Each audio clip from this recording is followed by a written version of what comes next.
കുരുത്തോല കൊണ്ടു ഞാനിൻ കിനാവിൽ നിന്നും ഒരു നല്ല കിളിച്ചന്തം മെടഞ്ഞുണ്ടാക്കി. അതിലെൻ്റെ ഹൃദയം ഞാൻ ഒളിച്ചു വച്ചു. അതിനൊന്ന് മിടിക്കുവാൻ ഇടം കൊടുത്തു.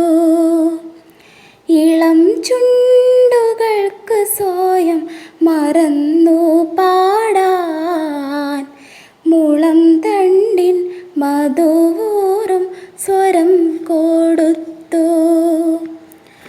അകലെ അങ്ങാകാശം നിറഞ്ഞു കാണാൻ അകക്കണ്ണിൻ നിലാപക്ഷം കടം കൊടുത്തു. ഒടുവിലെൻ മനസ്സൊന്ന് കൊടുത്ത നേരം പൊടുന്നനെ അതിൻ